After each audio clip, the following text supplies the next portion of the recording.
ایک مسئلہ آج کل عام ہو چلا ہے، بچے نارمل ڈیلیوری سے نہیں ہوتے ہیں، مطلب ڈاکٹرز کے یہاں جب جاتے ہیں تو اتنے سارے خطرات سے خواتین گزرتی ہیں، اسکیننگ ہوتی ہے، اس کے بعد ڈاکٹرز یہ بتاتے ہیں کہ یہ خطرہ ہے نارمل ڈیلیوری میں، اس لیے آپ کو سیزرین کرنا ہوگا، آپریشن سے بچہ، پھر آپریشن سے بچہ ہو جاتا ہے، اس کے بعد دوسری ڈیلیوری کے موقع پر بھی ایسا ہی ہوتا ہے، اور ایک لوگوں میں ایک طرح کا ایک سمجھ ہے ایسی، ایک بار بچہ اگر آپریشن سے ہو گیا تو دوسری بار نارمل ڈیلیوری نہیں ہو سکتی، حالانکہ میڈیسن والے ڈاکٹر گائنیکولوجسٹ بھی اگر بتاتے ہیں وہ کہ اگر صحیح طریقے سے ہینڈل کیا جائے تو بعد میں نارمل ڈیلیوری کچھ صورتوں میں پاسبل ہے، لیکن اس کا ڈیسیجن ڈاکٹر لیتے ہیں۔ اینی وے، تو پھر تیسری ڈیلیوری کے بعد تقریباً 2 یا 3 ڈیلیوری کے بعد ڈاکٹر یہ مشورہ دیتے ہیں کہ بھی اس کے بعد آپ کو حمل نہیں ٹھہرنا چاہیے ورنہ آپ کے لیے مشکل ہو جائے گی۔ اب وہ حمل ٹھہر گیا تو ایک سوال یہ آیا ہے کہ اس کو ساقط کیا جا سکتا ہے، اور اگر کیا جا سکتا ہے تو کتنے مہینوں تک؟ اسے ماہر ڈاکٹروں سے سمجھا جائے جی کہ عورت کی صحت کیسی ہے۔ اگر عورت اپنی صحت کے لحاظ سے ٹھیک ٹھاک لگتی ہے اور یہ لگتا ہے کہ اس کی پیدائش، بچے کی پیدائش آپریشن ہی کے ذریعے صحیح طور پر ہو جائے گی، زچہ بچہ دونوں کی جان سلامت رہے گی، تب تو اس کو ضائع کرنا حلال نہیں، حرام نہیں۔ جی اور اگر عورت کی صحت پہلے ہی سے خراب ہو چکی ہے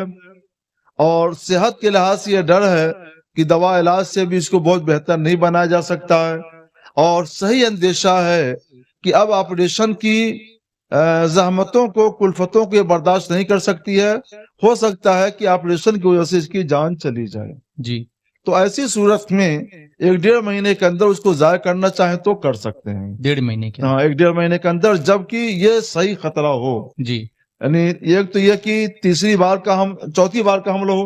جی چوتھی بار کا مسئلہ یہ ہے، چوتھی بار کا حمل ہو، اور دوسری یہ کہ عورت کی صحت کے لحاظ سے یہ لگے، ڈاکٹر فیصلہ کر لے جو ماہر ڈاکٹر ہے کہ یہ آپریشن کی کلفتیں برداشت نہیں کر سکے گی، ہو سکتا ہے دم توڑ دے، جی تو ایسی صورت میں اس کو یہ اجازت ہوگی کہ اس کو ضائع کر دے۔ جی اور ان کو یہ حکم ہوگا کہ یہ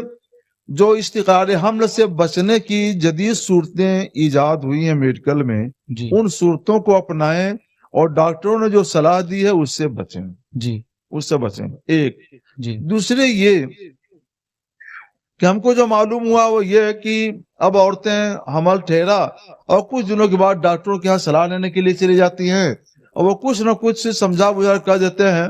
کہ تم بیڈ ریسٹ کرو، جی آرام کرو، یہ نہ کرو وہ نہ کرو۔ اب صاحب عورتیں 1 نمبر کی آرام پرست، راحت پسند، تو اگر ان کو کام نہ کرنا پڑے اور صوفے پر آرام کرنا ملے تو وہ بہت بہتر ہے، تو وہ کہہ دیتی ہیں ہم کو ڈاکٹر نے یہ کہہ دیا ہے اور فرض قطعی ہو گیا آرام کرنا۔ آرام کرنے سے پھر کیا ہوتا ہے کہ ان کے بدن کی رگیں سب اپنی جگہ پہ رہ جاتی ہیں، اور جب پیدائش کا وقت آتا ہے تو واقعی وہ نارمل کیفیت میں نہیں رہ جاتی ہیں اور آپریشن ضروری ہو جاتا ہے۔ اچھا، تو ہونا یہ چاہیے کہ جو پہلے کی عورتیں کرتی تھیں، جانچ کرانے کے لیے نہیں جاتی تھی، کیا ضرورت ہے جانچ کرانے کے لیے جانے کی؟ ایک تو بلا وجہ کے لیے جانچ نہ کراؤ، دوسرے یہ کہ اگر تم کو یہ ہدایت ملتی ہے کہ تم بیڈ ریسٹ کرو، چلنا پھرنا مت، آرام کرو، خوب آرام کرو، تو اس کو بہت کوئی مجبوری کی صورت ہے، ہو مثلا خون واقعی جاری ہو گیا ہے، جی اس کو روکنا ہے تو ٹھیک ہے، لیکن ایسی کوئی بات نہیں ہے تو بیڈ ریسٹ نہ کرو، چلتی رہو جی اور ہلکے پھلکے کام کرتی رہو، وزنی چیز مت اٹھاؤ، جی چلتی پھرتے رہو، نیچے سے اوپر، اوپر سے نیچے، آنا جانا چل رہے گا تو بدن نارمل رہے گا، رگیں ڈھیلی ہوتی جائیں گی، آسانی کے ساتھ ولادت ہو جائے گی، نارمل ولادت ہو جائے گی۔ جی کل تک نارمل ولادت ہوتی تھی اور آج کیا بات ہے کہ نارمل ولادت نہیں ہو رہی ہے؟ وہی ہے بیڈ ریسٹ، اور اس کے بعد یہ کہ صاحب